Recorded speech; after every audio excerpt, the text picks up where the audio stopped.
people started to fill my mind with, hey, if you do this, you can make a lot of money. If you do this, make a lot of money. So I started doing that.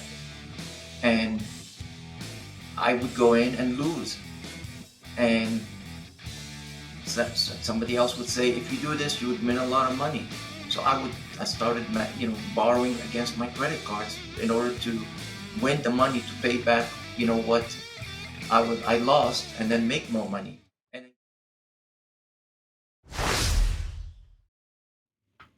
As a continuing part of our series, Gambling 101, we're going to take a look at the underbelly of gambling, a look at that, the issue of being a problem gambler or an addict. And I think it's important that we highlight the fact that, while we like to talk about craps and roulette and all the things that are fun, there really is kind of a dark side down there. And, it's important, I think, to highlight it and talk about it openly and honestly. So, what is addiction?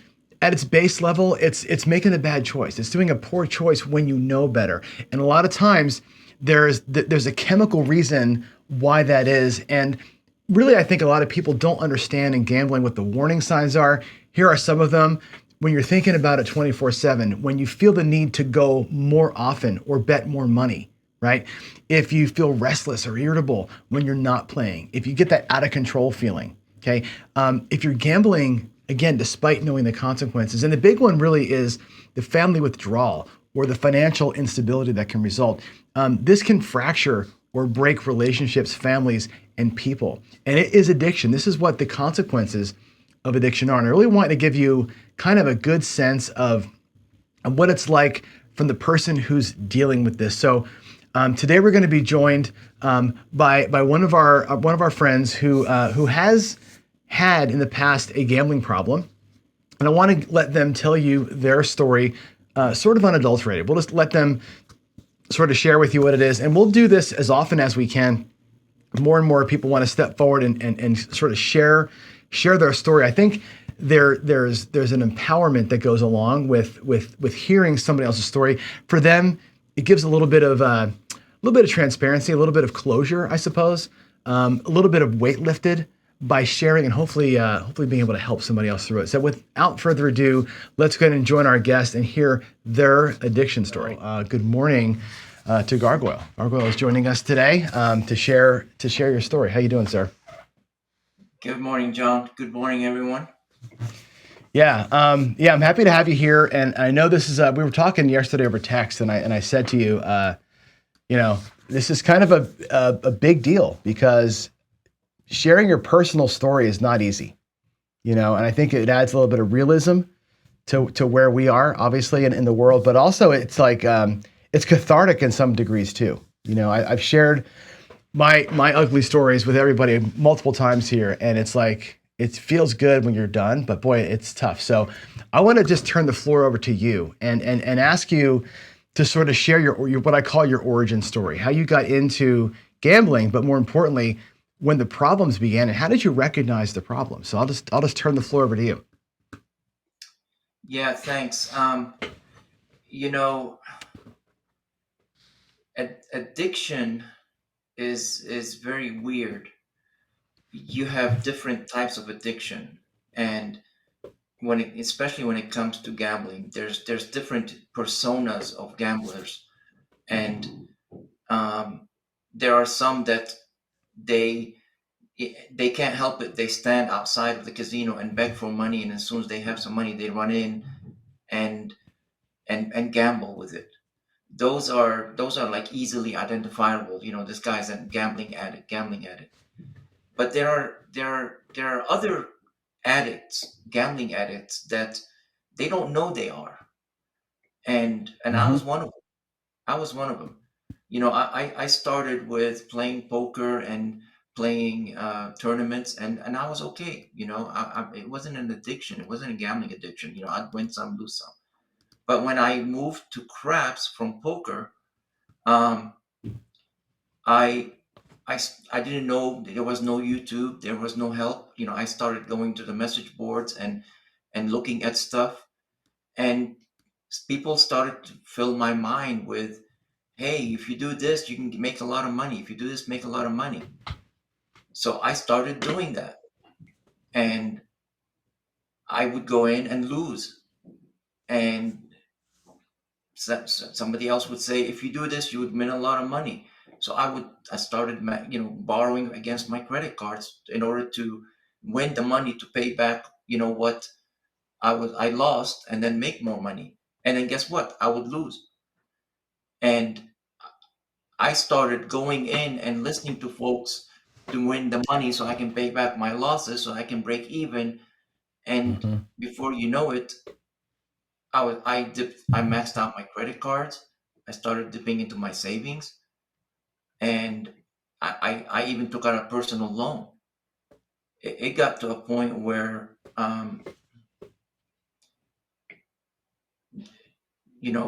first year I lost $130,000. Year two, I lost a little bit over 80,000. This is personal stuff I'm sharing. Um, and my wife didn't know anything about it because based on how our finances were. Um, and my addiction was going back to the casino to try and make money so that I can pay back for my losses. Whether it's luck or whether it's fate, where I met Heavy, and he didn't know about this. He just knew that I was playing the game wrong. And by showing me that there's a right way to play the game and that I got introduced to DI, and I'm not going to go into what the myths of DI and all this. This is not about DI. I Sure. just want to say that the discipline and the knowledge and the money management is what helped me move away from the addiction problem. My gambling addiction was going to the casino, listening to somebody to make money to pay back for my losses and break even. People are doing this today. People do it a lot but they don't think they have a gambling problem. It is a gambling problem. It is a gambling addiction. When you go to the casino and lose money every time, and then you go to work an extra job to make money to go to the casino again, and you go and lose that, you're going to the casino for the wrong thing, and that's an addiction. That was my gambling addiction. I was going to the casino to play craps, not for the fun of the game, Hmm. but because I believed that you could make a lot of money listening to the wrong people. So that's the where I want to lean in with you a little bit because that's how do I say this right? So like the old in the old days, right? You're calling the old days where you would go to forums. And for those Yes. people who are in the audience who don't know what a forum is, that was before we had YouTube. There was like you'd log into a website, you would type in a question, people would see your question, they would answer, and it'd be a big thread of conversations about a thing. That's how you got information in the early days of the internet. Before that, there was nothing. You would like Yep. my early days go to the casino and a guy would tell you what to do, or you'd watch a VHS tape of somebody, right? So the advent of the internet in those early days when you had the forums, now you have the first wave of what I would call these self-proclaimed experts coming out and saying, here's what I do, here's what you should do. And as a new Yep. player, you're like, that sounds like a good thing. Let me go try that out. Today, you can go watch YouTube and go, that looks, that's the one. And off I go with my $5,000 to burn a bankroll without realizing it. Was that your experience? Were you just so new at the game and you're Yeah. like, this seems like the way? Like, what got you hooked on? Was it a big win early that got you hooked, or was it the thrill of winning, or how did you get into the first of that Um, big loss? Like, how did it start? so I started in craps after a big bad beat at the poker table in a cash Mm. game, and that was at the Hard Rock in Biloxi. I walked out of the poker room, went to the craps table, saw a lot of people laughing and having fun, and I saw people, with the dice in their hand, And I said, maybe there's something to this. So back during the message boards and the forums, there were all these people proclaiming, godness and godlike skills. I didn't know any better. I thought they were real, and I listened to them, and I figured they're out there. People are listening to them. They're talking. They must that must be true. Same thing's happening today with YouTube. There are all these self-proclaimed DIs and self-proclaimed gurus that are pieces of shits that are leaning people the wrong way. And one of the reasons why I'm out here showing my face and telling people not to listen, that's not what DI is all about. These people are leading you the wrong way. Hopefully, the new viewers that are listening would understand that you gotta vet these people. You gotta know what they're all about before you just jump in like I did. I didn't vet them. I thought I was an idiot, right? I didn't listen to the proper messaging. I didn't do my homework. I thought that they're out there and people were like saying kudos, yeah, great job and all that. I figured there's something to them. Until I met Heavy and Dice Coach, and they told me no, it's a completely different thing. Hmm. Um, the same people now have moved over to YouTube, and they're doing the same thing to others. They're self-proclaimed, and they honestly give the eye a bad name, but they're like self-proclaimed crap gods. And a lot of these don't even go to the casino. They make you think they do, but they don't. A lot of them are poor. They don't they live paycheck to paycheck, but they're living an alternate life on the internet. And all I'm saying is, anyone that wants to get into this or is in this, do your homework. Don't listen to me because I'm here with John and talking to you. Do your homework about, listen about me. Ask people about me. Mhm. Same thing to others. Or else you're gonna start going in down a rabbit hole, and you're always going to find yourself in a jam. Now, if you go to the casino just to have fun with friends and you lose money, that everybody does it, right? I was going to the casino because I wanted to make it my Mhm. job. I Right. wanted this to be my work. I wanted to go to the casino and win money and not have to work, because people fed me that bullshit on Sure. on the But then forums. you're in that what I call the spin cycle. It's like you get in there, you want it to be work. You go in, you lose a little bit, and the way to get out of the loss is to go back and back and back and back and try. And then you're looking at the internet trying to find ways to do it. I've told you my story before. My parents did the same thing. We had a store, a retail store my parents owned when I was young, and seasonally you'd lose all the business because it was a touristy kind of area. They would go to the casinos to for work to kind of win the money to keep the store open, right? To make payroll, Right. right? Which is a problem. Now they weren't doing it to recover losses like in your case. I think when I hear you tell your story, what I hear from you is like you felt like the weight bearing down, right? Of the losses compounding. My parents did it for a different reason. It was still the same mentality though. Like I got to go for a job and do this because it's what I should do. I want to ask you what that was like because I've told you this and everybody else before that I had a situation where I'd lost the business, and again, my wife and I had lots of, let's just say, interesting conversations around that. Right when you lose a ton of money and it impacts the family.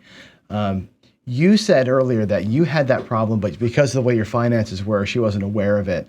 At some point, she had to become aware of that, right? And what's the impact like? Like, I mean, personally, I like there's a little bit of probably some guilt, whatever you want to call it, maybe shame even in that moment. But how do you recover from this is what I was doing. This is what's happened. We as a team, me and my wife, you and your wife, need to partner up here. How did that work? Because I know you've got a lot of good life coaching from Heavy and others, but how did it's just So, fascinating, so to me to learn that. she was never aware. She was never aware of the magnitude, but she knew I was losing money. She's the one that suggested that, I start doing research and look and find somebody that can help, not gambling addiction or anything, but somebody that can help me with craps on my craps Mm. journey. That's how I found Heavy. To today, unless she sees these videos, like El Toro says, I hope my wife doesn't see these videos. Unless she sees the videos, she doesn't know the magnitude. Uh, you know, Part of it is because I don't want to tell her because I'm ashamed of it. But the other part is, I learned from it, and it's been a while. It's been a long time. And if this was recent or fresh, then yes, we could talk about it. But there's shame. There's shame in admitting you did something wrong or you didn't know what you're doing in anything. But Hmm. especially when it comes to gambling, especially when it comes to craps, there's shame in admitting, because your ego now gets hurt. Now you have to tell others that were looking up to you and say, hey, I made a mistake. I'll give you a quick example. Um, when Ed and I were doing our rolling, I misread a dice. I didn't know. I all along I thought that the camera was looking down at the video. I didn't know because I'm new at this. I don't know what I'm doing. Um, People laugh at it and I hear them laugh, but that's okay. I don't make this stuff up. They don't see it, but the dice blends in on my felt, the green one, and the pips, the side pips. Sometimes I see them as high pips. But anyway, as soon as I saw that, I went and I said I apologize, because number one, I don't want people to think that I was making things up. Number two, I have if I do something wrong, I will admit it, because my my I had bigger shame of bigger things, that this is something easy. If you're not going to apologize for this, there's a bigger problem. Hmm. But but going in and saying, hey, I have a gambling problem, especially after you've been doing something for a long time, your ego is now busted, because you've been telling people, I know what I'm doing. I know of a certain person right now, I'm not going to mention their name. I know of a certain person right now. They are out on the internet. They are out on YouTube. That person have lost business. They have lost savings. They have lost um, money that they made because of other circumstances. But they're still out there telling people how they can roll and win money. I'm not going to point these people out. They have to deal, when whatever religion they believe in, they have to deal with that. I've experienced this. I'm going to tell you about my experience, and I believe that I had a gambling addiction, and I didn't tell anybody about it. Heavy noticed that I was doing something wrong with my game, and his help helped me recover, not recover my losses, helped me get all my debts, because I had a whole bunch of money and I played it right. I don't know if I got lucky or not, but I played it right. And my mind at that point was in the right place. Your mind has to be in the right place. You have to realize that you've been doing something wrong. I took that money and I paid off all my credit cards, all my debts, and left just a little bit to start a bankroll with what Heavy and Dice Coach were teaching me. DI taught me discipline and taught me money management. I'm thankful for the DI. DI is not about setting the dice and throwing it. It's a bigger thing. I say it's a way of life. It is a way of life for me. Dice influencing and getting with the right people got me out of the gambling addiction. And this is not a promo for heavy. I'm just being honest.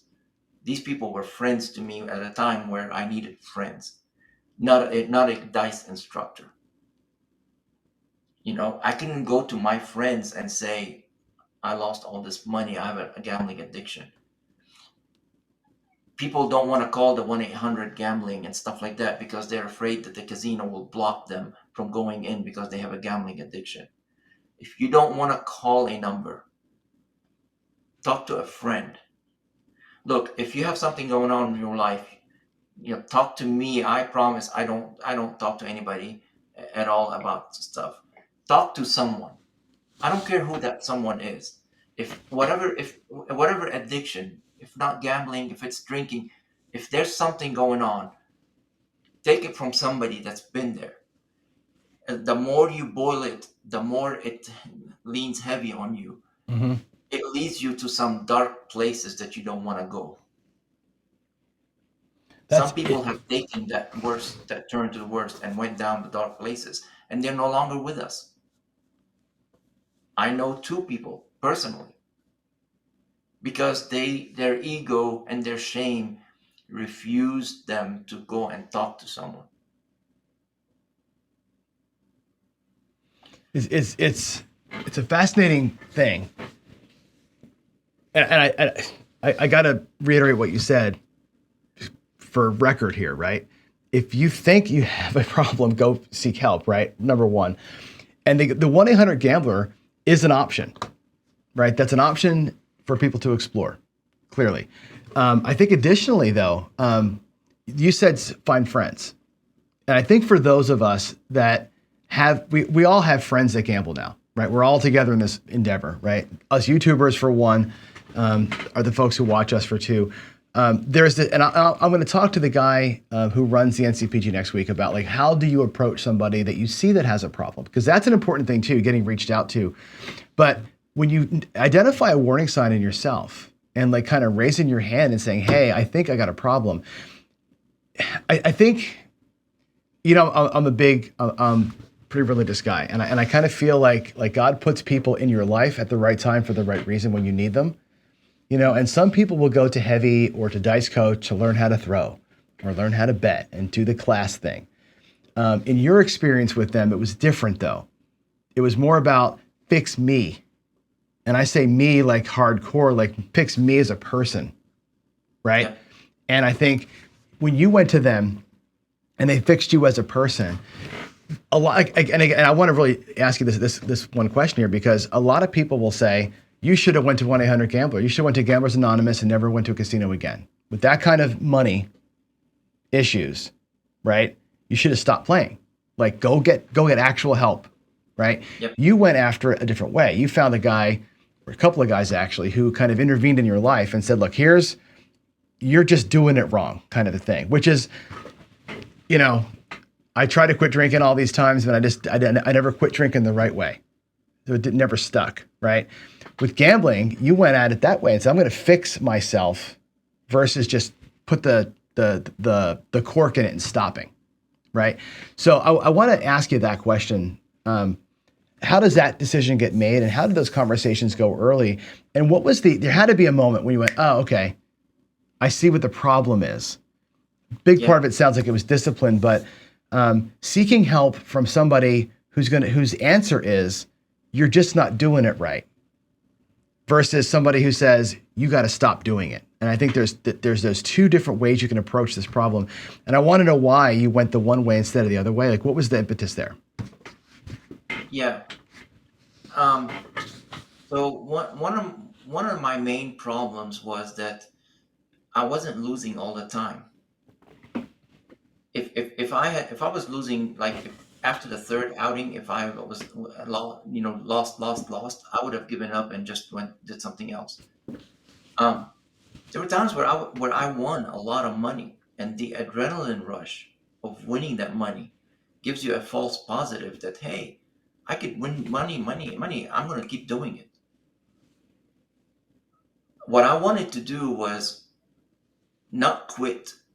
I wanted to see what am I doing wrong playing so that I can do it right, so that I can either break even or or if I lose, I don't lose a lot. If I win, I don't, and it wasn't about dice throwing. It was about how to play craps, how to bet. That, my problem was I didn't know anything about the game. I would walk up and I would just go 5,000, 5,000, 5,000, 5,000 on anybody because I figured, hey, people could get lucky. But I mean, it would be like down the drain, down the drain, down the drain, and walk out with casinos. Like, what the hell just happened? And when I met Heavy, he was like, no, no, no, no, no, you're not going to do that. You're not going to bet on anybody. You're not going to do that. Here's what we're going to do. So it was, I didn't know that I had a gambling problem until after I took one of the classes and met and talked to Dice Coach. That's when the Hmm. light bulb clicked. And that's when I was like, okay, Interesting. so if I want to build up a bankroll of this, what do I need to do? And they'd say, okay, you need to do this, this, this. So I would take that and multiply it by 10 because I had the funds because I already borrowed it. And as soon as I did it, I would I would just pay back because I wanted to keep going to them and if I had lost everything, I can't go to the classes anymore because I don't have money to gamble. I'm on the street. That's the reason why I went to them. It wasn't about learning how to toss dice. It was trying to understand how, because they were like sitting there with people teaching them how to bet and doing all that. I wanted to learn how to play the game right. Because if you look, I don't care how good you are in tossing the dice. If you don't know how to bet and how to manage money, you're an idiot. You're gonna lose everything. Hmm. It's Speaking a my it's language it's not there. a one-off. It's not a one-off. It's a combination. It's a combination of knowledge, discipline. You know, you got people that say, "Oh, if you're an advantage better, then you should live in the casino." These people either have too much money to know what to do with it, or they've never been inside of a casino. The casinos are built based on people staying there for long and losing money. If you're an advantage player and you know what's good for you, you make whatever little money you can do and get the freak out of there. Because the longer you stay in the casino, regardless of what table or what game you're playing, you're going to give it back. That free room that they gave you, that the free room and free food that I got in comps cost me $20,000. There's a reason why casinos give you a lot of freebies because they're making it back, and they may not be they may not be making it back from me on the craps table. They're making it from my wife on the slot machine.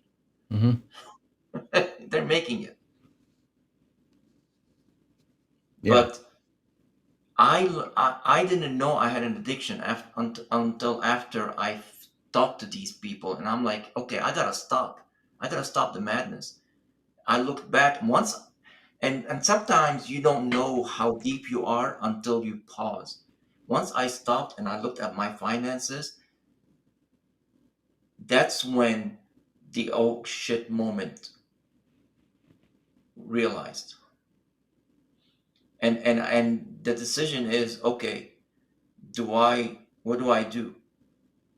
And I honestly, I think I lucked out. I was one of the lucky ones that was able to make a difference and get that money. And every time I got it, I paid off and got out of debt Hmm. because I wanted to keep my finances separate than and that's why I have different bankrolls. I have a bankroll for my gambling. I have a bankroll for my fund money, and I have a bankroll for other stuff that I want to do, like if I want to just go and play roulette or something like that. And those are completely separate from my finances. I will never ever. I will chop that table behind me that I love so much and I've been taking care of. I will chop it with an axe and burn it to the ground before I take $1 out of my savings account and put my family's livelihood at risk. because Hmm. of this. I put my marriage, I don't have any children, but I put my marriage and I'll put my livelihood at risk because of false positive and because I listened to the wrong people claiming there's something that they're not. This will never happen again. Never. And I will so, never be in that position. I will stop going to the casino and playing dice before I borrow one dime out of my savings. and that was probably not the case early on, right? Early on, was that how you managed it, or is that something you got out of some of these sessions that you had? That level of financial discipline, I think, and I talk about that all the time. That's a key thing. Was that something you learned after the fact Yes. with Heavy and Dice Yes. Coach, or was that something you figured out early on? No, no, no. I learned it from Heavy and Dice Coach because and again, this is this guys, this is just the people that help me out. This is not Hmm. a promo for them. Sure. But they teach money management. They teach all other stuff other outside of just how to hold the dice and throw it. This is some of the stuff that I'm going to help on the sessions with Ed, about what I learned from them. They tell you don't come and take a class and gamble with money that you can't that you're going to pay rent with. They will tell you up front, this is not who we are. And they taught me the discipline of when to be on the table and when to not to be on the table. Everything I know I've done, they gave me the starting points, and then I've had to experience some of that to get better and better and better. you know you you don't sit at the table and gamble all your money away, because then you are gambling. You've heard me say this many many times. In the morning when I go and play at the tables, I play the short game. There's no long rolls happen, but most of them are short rolls. If you don't know how to make money out of a short roll, you need help. I play the short game. I go in, make money, and leave. I have a win goal.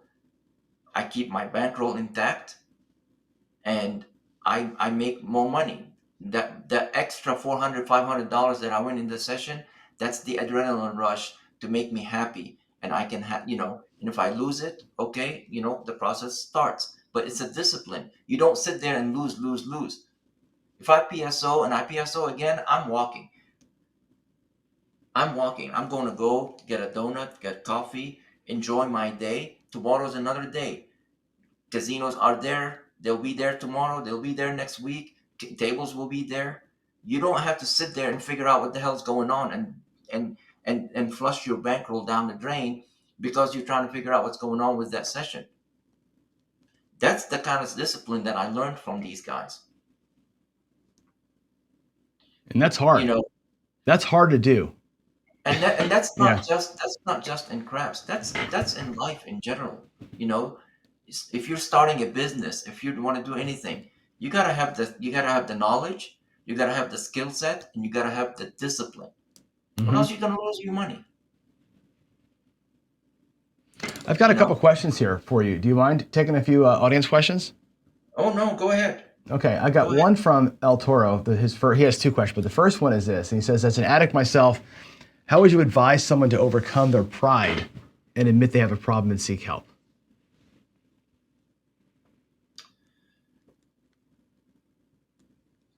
Look, first of all, find the right person to talk to.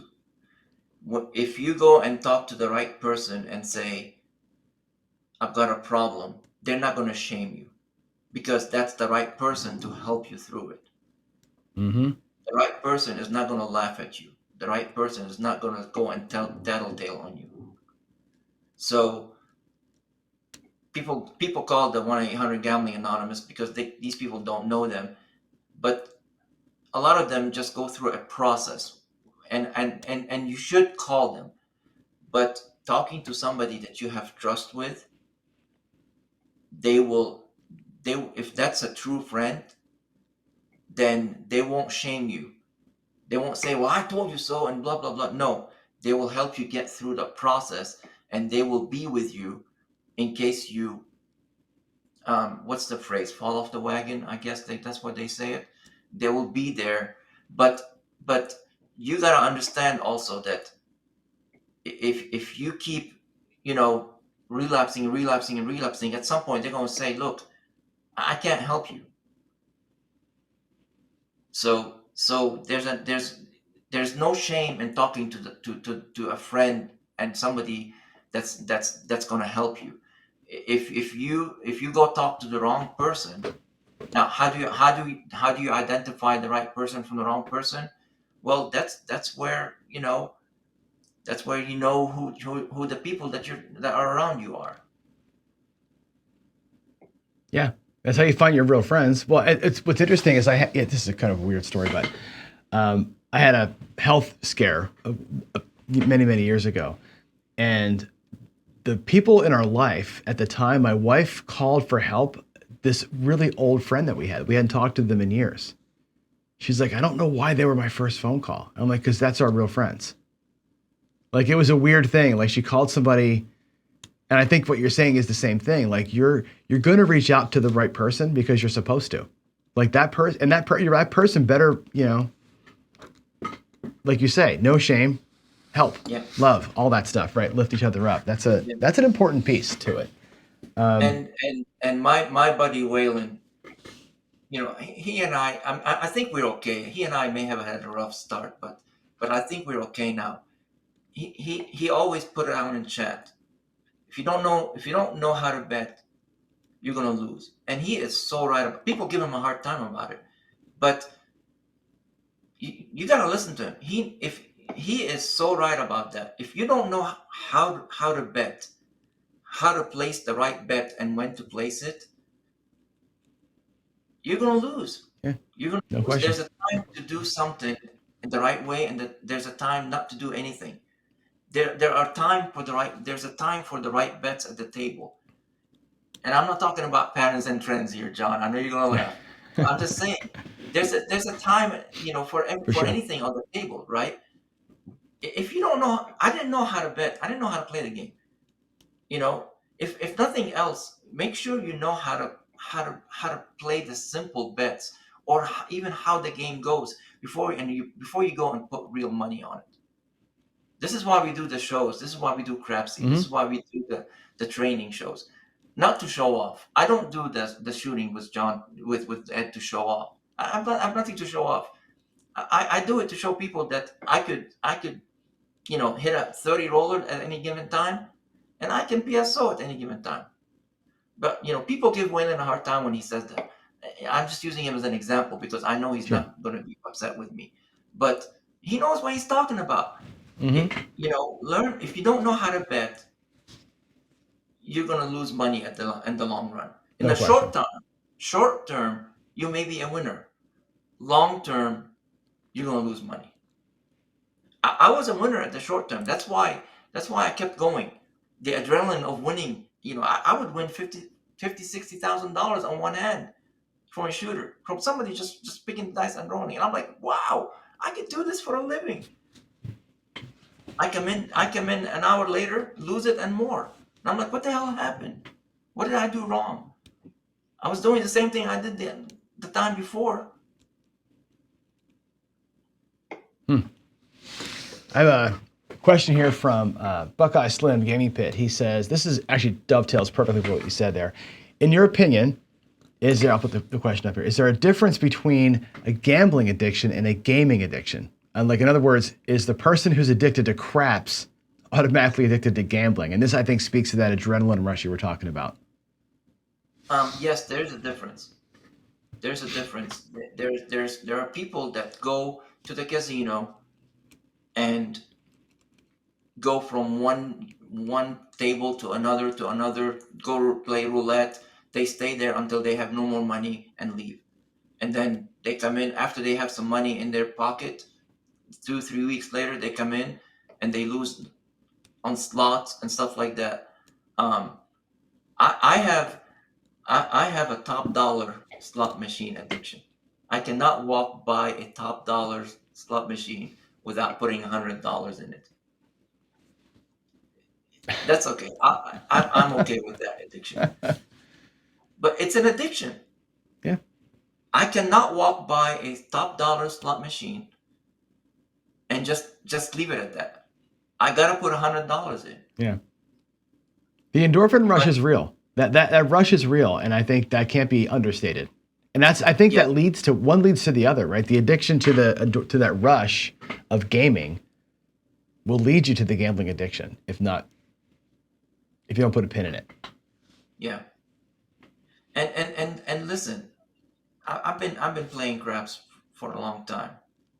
I played it the right way, and I played it the wrong way. There is a right way and a wrong way to play, and I'm not talking about pass line and a don't pass. I'm talking about you can either, whether you're doing it for entertainment or whether you're doing it as something more. It You can either spend a lot of money and learn the hard way, or you can spend a little money and gain information, and then you decide what you want to do with the information. People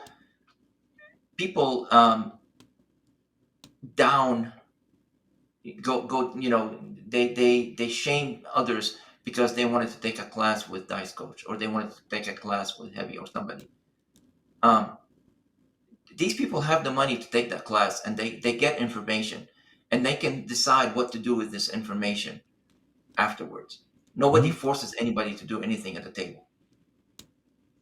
And you know people say, well, information is out there for free on YouTube. 99% of the information that's free out there on your YouTube is going to cost people a lot of money. There are Well said. so many snake oil salesmen, liars, scum of the earth, the bottom of the barrel scum of the earth, that don't care about you or about your money. There are some people that want to make a sell. There are some people, all they want to do is just make other people miserable and laugh at it. That's what that there are some people Well, on YouTube. if you're They there to they profit off of call it, somebody else, it's that's a the game to problem, them. right? It's a game Yeah, to them. yeah. If you're there to profit off of somebody else's misfortune or somebody else's dreams, that's a big problem. I got two more for you here before I know you got to go to work. So we'll make these last two quick. One's for our Katie's, a new friend of mine, and we can both answer this one here. It's just pose this question to Waylon. I agree with knowing how to bet, but here's the big question: how do you learn how to bet without flushing your money down the drain? And I will tell you this before I let you answer: if you play Crapsy online with all these people. Jeff does Crapsy and George does Crapsy and Joe does it in the morning.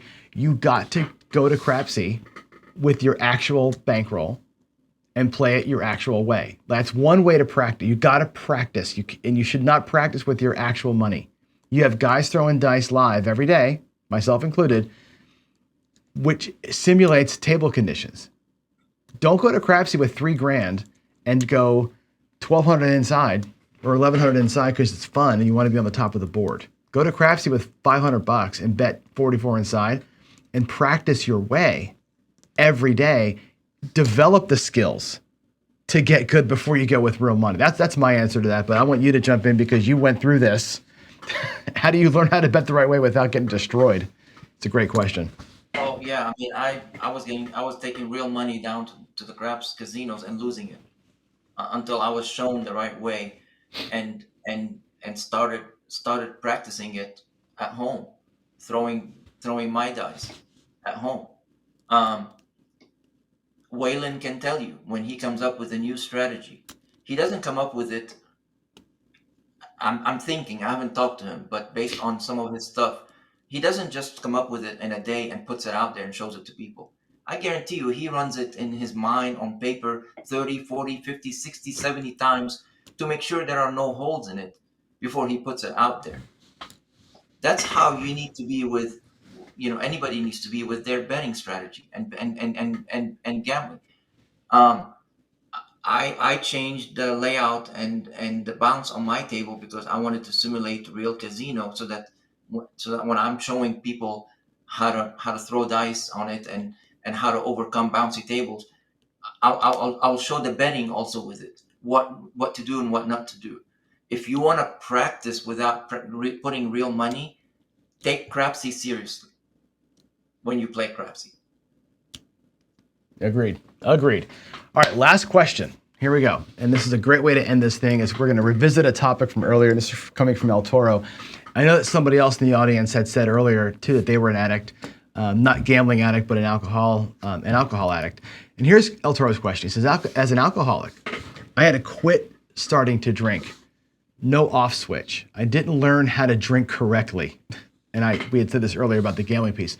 Are you saying that learning how to bet correctly cured the addiction, or did I misunderstand?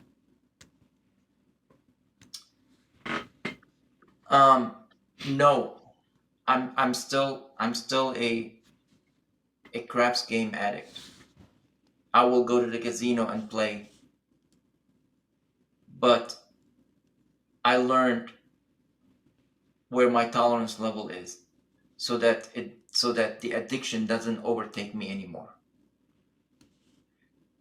I've never had a drinking problem, never had a drink in my life, but if I was, and I'm the last one person to tell somebody about drinking, but if you learn how to take a drink or two and not let it overtake you,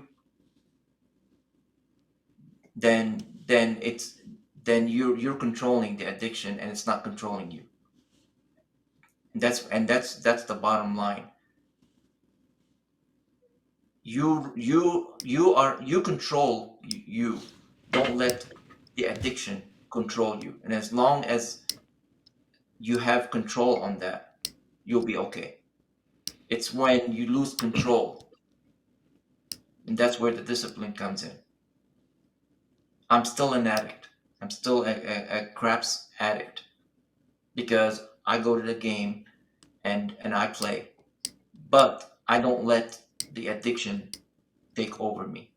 I'm I'm that this my discipline that I will always have will control that addiction, and I prove that by walking away from the table, by not putting money on the table when I don't feel like I need to play. That's how I prove it to myself every time. That's very, very difficult way to talk about it. Because I think some things like alcohol, and maybe I'm wrong about this. Maybe this is more of an expert question to ask, but like I feel like alcohol is way more chemical, and drug addictions are way more chemically based, right? You're saying you can now have the discipline to stop or have a different focus where you're not trying to hit a home run. You're trying to get your little bit of money and get the hell out of there every day. And you're feeding the beast to some degree, but with a much smaller set of pills. Boy, it's tough because I know people who've suffered from alcoholism and suffer with pornography addictions too. And to them, they say it's chemical. I can't. Like there's no stopping it. My brain, I get the palpitations. I have to. I got to go to that website. I have to go to the closet and get a bottle. Gambling Yeah, is different because it is. and maybe it's worse because there's online gambling now, but gambling, you have to like go to the bank, take out money, take a trip in the car somewhere to do the act. You know what I mean? And the danger of gambling is I guess all addictions are dangerous. But the final impact of a bad gambling addiction is ruin. These things all end the same way. It ruins your family, it ruins your life, it ruins your finances, and it can be a big deal.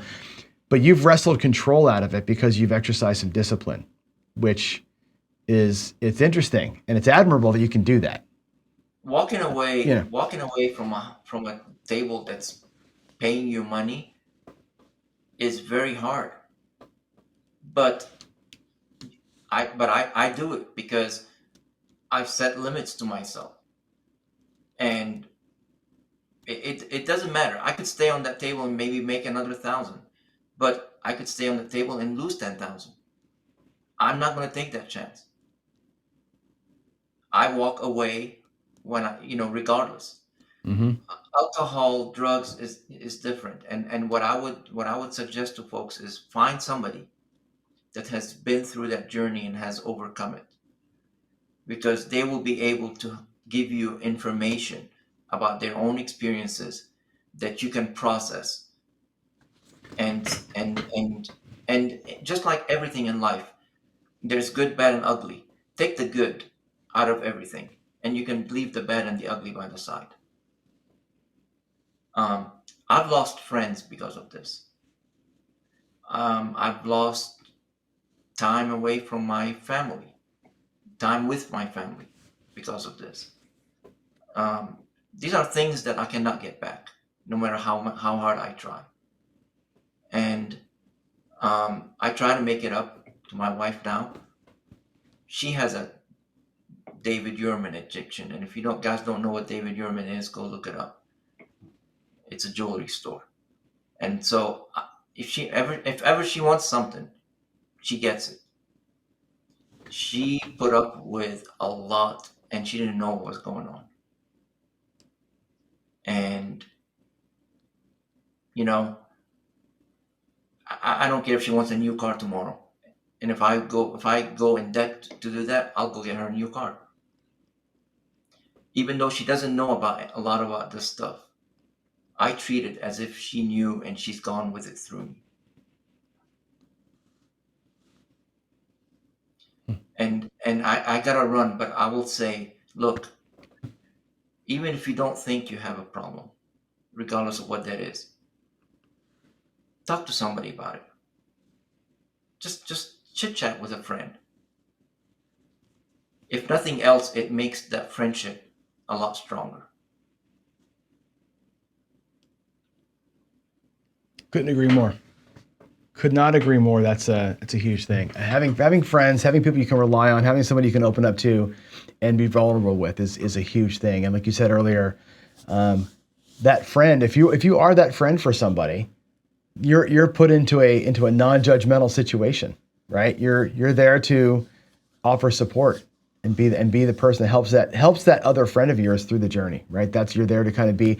I always use the footsteps poem that you probably all know about, right? That's, you got to be Jesus in that situation. You got to carry your friend through and you got to be the single set of footprints sometimes for somebody else. And you've got to be willing, and this is hard. You got to be willing to accept the help. And I think reaching out is part of it. Accepting help from somebody else is even harder. And I think that's very difficult for people It to is. allow yourself to be carried by somebody. Ego wise and all of that, it's incredibly difficult. But it's all about grace. It's all about giving grace and receiving grace. And sometimes that's a big part of it too. We have to all realize that. And I think that's mentally a very difficult place to be. So I know you got to go to work, and I want to end it here and thank you for being so wide open and transparent with everybody. Difficult No worries. conversations to have, for And sure. and and I mean, I know people have questions, and I'll make myself available, whether it's online or offline. Um, I don't care who you talk to, but if you think, some people don't even know they have a problem. But if you think that if something is bothering you, regardless of what it is, don't keep it bottled up. Go talk to somebody. That's the advice I give. For sure. All right, let's end it there. Go back to work. I appreciate your time. Everybody else here does too. We love you. And again, I can't thank you enough for being so wide open and vulnerable with us today. Thank you. No worries. No worries. Love everyone. Have a good weekend, and we'll see you. So as we close out this section, just a quick reminder for some of the warning signs. You're thinking about gambling 24 hours a day. If you're feeling the need to bet more money more often, chasing those losses. If you're feeling restless or irritable when you're not playing, that's a big one. If you feel like you're being tugged, you get the shakes almost if you can't be out there. If you're feeling completely out of control. The bigger ones to me, family withdrawal, financial instability, some of the consequences of having an addiction problem, and of course doing it even though you know those consequences. It's dire, honestly. And if you feel as though this describes you, or more importantly, if you feel like this describes somebody that you know or love, intervene. Say, I care about you. Let's go find help. Or if it's yourself, just raise your hand. I need the help. And maybe you need somebody to help you get the help. Here's some of the resources that I want you to take a look at. Number one, the National Council on Problem Gambling, the NCPG website. It's here on screen, ncpggambling.org. They've got 24-hour a day text message help, chat help, or phone help, all free. Using services or resource groups like Gamblers Anonymous or Gamanon. These are our fellowship groups where you work a program with other people that are going through it along with you. Your friends and your family, believe it or not, are resources that know and love you and will care about how to bring you out through this thing. And of course, there are coaches and professionals. There are psychologists. There's counseling.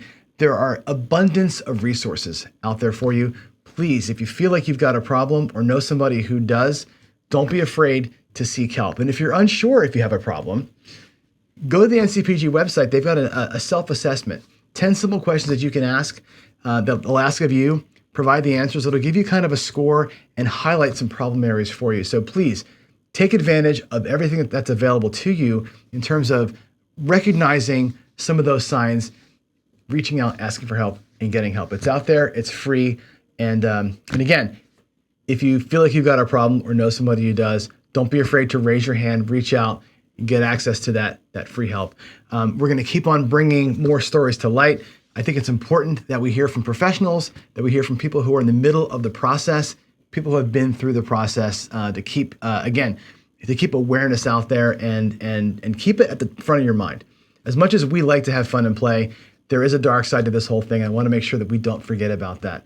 With that said, thanks again. God bless, and I'll see you in the next one. Well, I hope you enjoyed that. Thanks for watching.